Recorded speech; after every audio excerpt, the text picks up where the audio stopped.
ಏನಿವತ್ತು ಪತ್ರಿಕಾಗೋಷ್ಠಿಯನ್ನು ಕರೆದಿರೋ ಉದ್ದೇಶ ಸನ್ಮಾನ್ಯ ಮುಖ್ಯಮಂತ್ರಿಗಳು ನುಡಿದಂತೆ ನಡೆದಂಥ ನಾಯಕರು, ಹಿರಿಯ ಮತ್ಸದಿ ರಾಜಕಾರಣಿಗಳು, ಯಾವುದೇ ಒಂದು ಕಪ್ಪು ಚುಕ್ಕೆ ಇಲ್ಲದೆ 8 ವರ್ಷ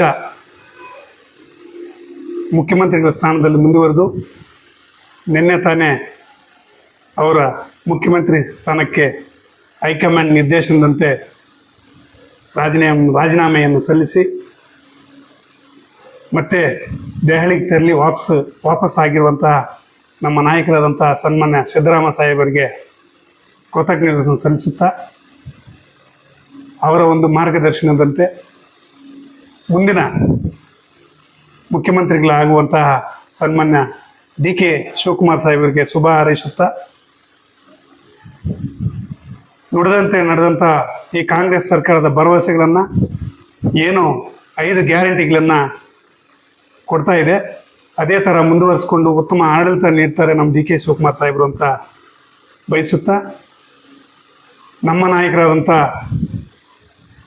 ದೀನದಲಿತರ ಬಡವರ ಬಂಧು ನಾಯಕರಾದಂಥ ಆಹಾರ ಮತ್ತು ನಾಗರಿಕ ಸರಬರಾಜು ಸಚಿವರಾದಂಥ ಸನ್ಮಾನ್ಯ ಕೆ.ಎಚ್. ಮುನಿಯಪ್ಪಾಜಿರವರಿಗೆ ದಲಿತ ಕೂಗು ಬಂದಾಗ ಅವರ ಒಂದು ಮುಖ್ಯಮಂತ್ರಿನೇ ಆಗಬೇಕಾಗಿತ್ತು. ಹೈಕಮಾಂಡ್ ನಿರ್ದೇಶನದಂತೆ ಡಿ.ಕೆ. ಶಿವಕುಮಾರ್ ಸಾಹೇಬರು ಆಗುವುದು ಸಂತೋಷ ಆಗ್ತಾಯಿದೆ. ಅದೇ ಥರ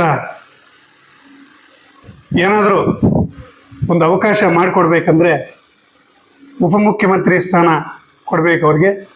ಕೆ.ಎಚ್. ಮುನಿಯಪ್ಪ ಸಾಹೇಬರು ಬಹಳ ಹಿರಿಯರು, ಒಳ್ಳೆಯ ಆಡಳಿತವನ್ನು ನೀಡ್ತಕ್ಕಂಥ ಪ್ರಭಾವ ನಾಯಕರು.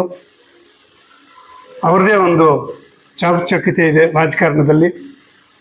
ಈ ರಾಜ್ಯದ ದಲಿತ ನಾಯಕರು ಯಾರಾದರೂ ಇದ್ದಾರೆ ಅಂದರೆ ಖರ್ಗೆ ಸಾಹೇಬರು ಬಿಟ್ಟರೆ ನಮ್ಮ ಕೆ.ಎಚ್. ಮುನಿಯಪ್ಪಾಜಿ ಸಾಹೇಬರು ಇದ್ದಾರೆ. ಅವ್ರಿಗೊಂದು ಅವಕಾಶ ಮಾಡಿಕೊಡ್ಬೇಕಂತ ನಾನು ಈ ಮುಳಬಾಗಿಲು ತಾಲೂಕಿನ ಒಬ್ಬ SC ಬ್ಲಾಕ್ ಕಾಂಗ್ರೆಸ್ ಅಧ್ಯಕ್ಷನಾಗಿ ಒತ್ತಾಯವನ್ನು ಮಾಡ್ತಾ ಇದ್ದೇನೆ. ಒತ್ತಾಯದ ಮೇರೆಗೆ ಅವರಿಗೆ ಒಂದು ರಿಕ್ವೆಸ್ಟನ್ನು ಮಾಡ್ತಾ ಇದ್ದೀನಿ. ನಮ್ಮ ಡಿ.ಕೆ. ಸಾಹೇಬರಿಗೆ ಮತ್ತು ಸಿದ್ದರಾಮಯ್ಯ ಸಾಹೇಬರಿಗೆ, ಎಲ್ಲ ಕಾಂಗ್ರೆಸ್ ಪಕ್ಷದ ವರಿಷ್ಠರಿಗೆ ನಾನು ಈ ಮೀಡಿಯಾ ಮುಖಾಂತರ, ಈ ಒಂದು ಪತ್ರಿಕಾಗೋಷ್ಠಿಯ ಮುಖಾಂತರ ಅವರಲ್ಲಿ ಪ್ರಾರ್ಥಿಸ್ಕೊಳ್ಳುತ್ತೇನೆ. ನಮ್ಮ ಕೆ.ಎಚ್. ಮುನಿಯಪ್ಪ ಸಾಹೇಬರಿಗೆ ಉಪಮುಖ್ಯಮಂತ್ರಿ ಸ್ಥಾನವನ್ನು ಕೊಟ್ಟು ಒಳ್ಳೆ ಆಡಳಿತ ನೀಡಬೇಕಂತ ನಾನು ಎಲ್ಲರನ್ನು ಕೇಳ್ಕೊಳ್ತಾ ಇದ್ದೀನಿ. ಜೈ ಹಿಂದ್, ಜೈ ಕರ್ನಾಟಕ, ಜೈ ಕಾಂಗ್ರೆಸ್.